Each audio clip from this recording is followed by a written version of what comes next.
آپ نے کہا کہ کسی مذہبی کتاب میں ڈائناسور کا ذکر نہیں ہے. افسوس کہ آج تک کسی میتھمیٹکس کے کتاب میں مجھے ڈائناسور کا ذکر نہیں ملا. تو اس کا مطلب میتھمیٹکس کی کتاب بیکار ہے؟ نہیں, اس کا وہ ٹاپک نہیں ہے. ریویلیشن کا اور مذہبی کتابوں کا ٹاپک یہ نہیں ہے کہ آپ کو آ کے بتائے سائیکل کیسے بناتے ہیں, یا آ کر یہ بتائیں کہ جو ہے ڈائناسور کب تھا. وہ تو مورالیٹی سکھانے آیا ہے, گاڈ کے بارے میں بتانے آیا, نان فزیکل ریالٹی کی حقیقت کو سکھانے کے لیے آیا. ریلیجن سائنس کو روکتا ہے؟ نہیں روکتا. اگر روکتا ہے تو غلط کرتا ہے. ریلیجن سائنٹزم کو روکتا ہے, جس میں ہمارے جاوید صاحب مبتلا ہیں. سائنس اور سائنٹزم میں فرق ہے. سائنٹزم یہ ہے کہ آپ سمجھیں کہ سائنس اور سائنٹیفک میتھڈالوجی یہ نالج کو حاصل کرنے کا واحد سورس آف نالج ہے. یہ ہے سائنٹزم. ہم اسے ریجیکٹ کرتے ہیں. ہم سائنس کو تو ترقی کرتے ہیں, بھائی آپ ہماری پوری تاریخ کر لیں, پڑھ لیں تو آپ کو پتہ چل جائے گا. بہرحال یہ الگ ٹاپک ہے. اس کے بعد انہوں نے ایک لفظ کہا, ویٹیکن نے فتویٰ دیا. ویٹیکن کا فتوے سے کوئی تعلق نہیں ہے, دونوں کانٹراڈکٹری الفاظ ہیں. اس کے بعد انہوں نے کہا کہ بھائی ہمیں نہیں معلوم.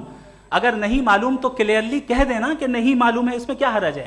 تو وہی تو میں کہہ رہا ہوں نا کہ آپ کہہ دیں کہ نہیں معلوم, لیکن کلیم کیوں کر رہے ہیں کہ گاڈ ایگزسٹ نہیں کر رہا ہے. آپ کہہ دیں نہیں معلوم ہے, ہو سکتا ہے ہو سکتا نہ ہو, لیکن آپ کلیم کر رہے ہیں. The moment you say God does not exist, this is a claim, and now the burden of proof is upon you too, جیسے ہمارے اوپر ہے. اور کیوں ہے میں بتاتا ہوں, کیوں ہے یہ بھی میں بتاتا ہوں.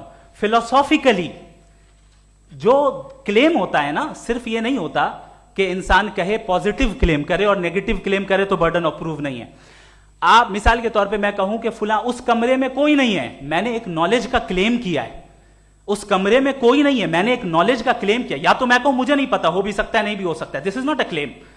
لیکن جب میں کہہ رہا ہوں کہ وہاں کوئی نہیں ہے, یا میں کہہ رہا ہوں وہاں کوئی ہے, دونوں کلیم ہے اور دونوں کے اوپر برڈن آف پروف ہے. ہمارے اوپر بھی برڈن آف پروف ہے. میں نے کنٹینجنسی آرگیومنٹ دیا, اسے توڑ کر دکھائیے. آخری چیز, انہوں نے کہا کہ خدا دنیا بنانے سے پہلے 150 سال پہلے یا کروڑوں سال پہلے کیا کر رہا تھا. ارے حضرت, چلیں بہرحال میں جواب دے دیتا ہوں. آپ ہمارے ریسپیکٹڈ پرسنالٹی ہیں, اگر آپ نہیں ہوتے تو میں اسے انٹرٹین ہی نہیں کرتا.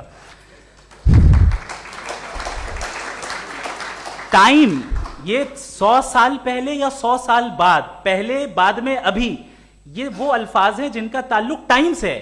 ٹائم شروع ہی ہوا ہے یونیورس کی بگننگ کے بعد, تو اس کے پہلے خدا کیا کر رہا تھا؟ سوال ہی لاجیکل ہے, یہ فیلسی ہے. یعنی آپ یہ کہہ رہے ہیں کہ یونیورس کے بننے سے پہلے خدا کیا کر رہا تھا؟ ٹائم کے بننے سے پہلے کا تعلق ٹائم سے, ٹائم اس وقت تھا ہی نہیں, تو یہ سوال ہی انویلڈ ہے خدا کے تعلق سے. دوسری چیز, آرگیومنٹ آف کنٹینجنسی جو میں نے آپ کے سامنے پیش کی ہے, آپ نے بار بار یہ پروف کیا اور یہ کہہ رہے ہیں کہ گاڈ آف گیپس. دیکھیں پہلے نہیں معلوم تھا, سائنس نے کر دیا. سمپلس کی مثال سے میں سمجھا دیتا ہوں. جس گیپس کی آپ بات کر رہے ہیں نا, سائنس ان گیپس کو جن چیز کے ذریعے بھی پروو کرے گا وہ کنٹینجنٹ ہی ہوگا, اب چاہے وہ فورس ہو, میٹر ہو یا انرجی ہو.